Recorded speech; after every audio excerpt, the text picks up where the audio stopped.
Amanhã é para sempre. Resumo do capítulo 63. Fernanda visita Úrsula em busca de notícias de Adriano.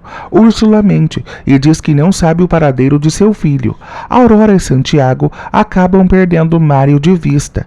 Fernanda pede a Úrsula que não minta e reitera que a viu toda empolgada quando foi abrir a porta. Úrsula diz que foi seu instinto de mãe que a fez pensar que poderia ser Adriano. Bárbara revela a Artêmio que René Manzanares foi morto por seu motorista.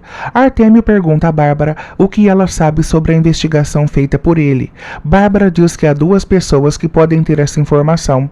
A primeira é Jairo, dono da boate, e a outra é Gardênia, a antiga empregada da fazenda Elizalde. Gardênia diz a Jacinto e Margarida que Fernanda pode ter tudo o que quiser, mas Eduardo ela já perdeu. Artêmio pergunta por que Bárbara não confrontou Gardênia para lhe arrancar a verdade.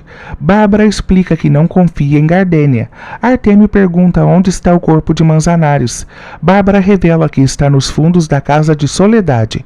Bosco diz a Eduardo que, de acordo com os relatos de Soledade, algumas conversas de Bárbara eram misteriosas, como se recebesse ordens de alguém. Eduardo se questiona se existe a possibilidade de que Liliana tenha descoberto que Bárbara tinha um chefe. Bosco reitera que quando Eduardo conseguir fazer justiça por Liliana, terá descoberto quem é o inimigo. Graziela pressiona para que Liliana lhe revele quem é Artêmio Bravo e Liliana fica acanhada. Os dois resolvem ir embora. Nesse instante, Liliana os pedem para esperar. Liliana menciona o nome de Ciro e toma o baú das mãos deles. Graziela não se incomoda, pois a caixa estava vazia. Mário conta a Artêmio que um casal de jovens o perseguiu por bastante tempo. Artêmio o questiona se ele os conhece e Mário diz que não. Artêmio ordena que Mário se encarregue de outro trabalho. Sozinho, Artêmio teme que estraguem seus planos. Santiago pede Aurora em casamento. Ela fica surpresa e os dois se beijam. Antes de ir embora, Eduardo pergunta a Bosco se ele sabia que Fernanda sempre o escreveu cartas quando esteve no internato. Bosco fica surpreso. Gardênia diz que Fernanda levaria vantagem antes. No entanto, agora a vantagem é dela, pois espera por Eduardo desde que era menino, enquanto Fernanda até se casou. Gardênia fica emocionada e Margarida diz que não quer que ela sofra. Bosco diz a Eduardo que os Elizalde jamais teriam permitido que ele se aproximasse de Fernanda. Eduardo fica furioso, atira uma cadeira no chão e pergunta se é pelo fato de ser o filho da cozinheira.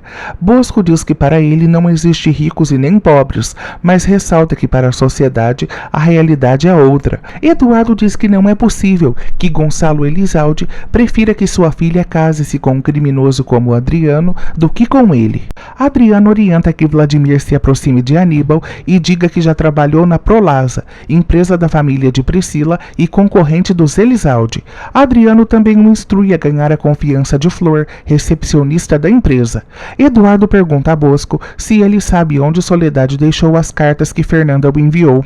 Bosco diz que não sabe e reitera que esse já é um capítulo encerrado na vida de Eduardo e o orienta a não viver do passado.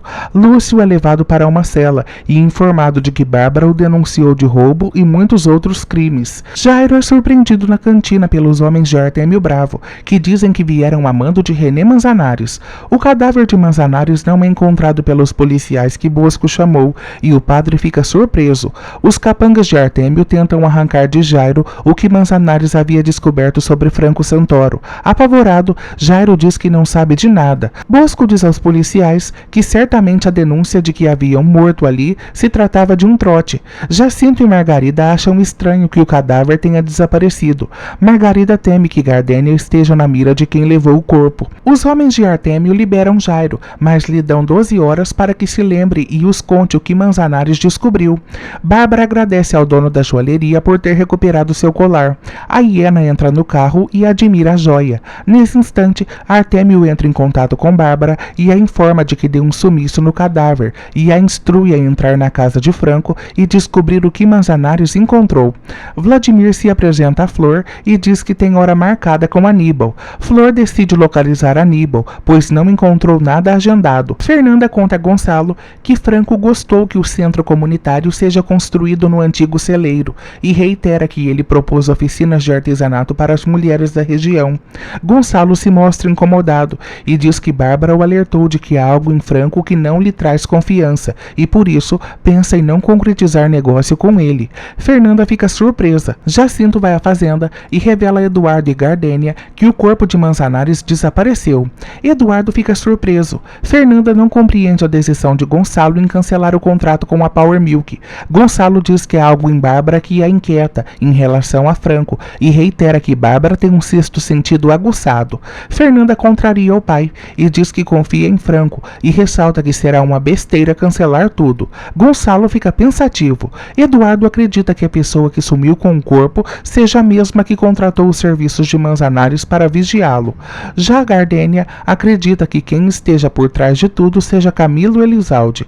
Nesse instante, Steve chega com algumas coisas de Eduardo que ainda estavam nos Estados Unidos e reitera que comprou um cofre para guardarem nele tudo que se refere a Eduardo Juarez. Em entrevista, Vladimir explica a Aníbal que trabalhou na Prolasa, local onde foi humilhado e só tinha como apoio Priscila. Vladimir não poupa elogios a Aníbal e lhe conta que ele sempre era alvo dos assuntos nas mesas de reuniões da Prolasa. Crente de que está fazendo um ótimo negócio, Aníbal resolve contratá-lo. Aurora parabeniza Priscila por sua gravidez e Santiago mostra à cunhada um novelo de lã que Aurora comprou para tricotar roupinhas para o bebê de Priscila. Priscila fica emocionada e pede a Aurora que a ensine a tricotar. Dominga fica aflita ao receber uma ligação de Artêmio Bravo, que lhe pergunta por Aurora. Dominga diz a Artêmio que a Aurora fugiu. Artêmio ordena que a encontre, do contrário, deixará de enviar o dinheiro mensalmente. Fernanda surpreende Vladimir na recepção do Grupo Lactos e fica surpresa ao saber que ele irá trabalhar na empresa. Fernanda o convida para uma conversa em sua sala. De forma discreta, Fernanda o pergunta se ele sabe algo de Adriano. Vladimir fica surpreso. Úrsula tenta convencer Adriano a entrar em contato com Fernanda. Adriano diz que se entrar em contato com ela, a polícia o localizará facilmente. Úrsula teme que o sumiço do filho faça com que Fernanda anule o casamento. Em sua sala, Fernanda pede a Vladimir que, se conseguir entrar em contato com Adriano, que diga que ela tem interesse em falar com ele. Vladimir pergunta a Fernanda qual o seu cargo na empresa e Fernanda explica que lida com as questões sociais. Vladimir revela a ela que cuidará do dinheiro do Grupo Lactos, precisamente das finanças. Fernanda fica um pouco incomodada ao saber disso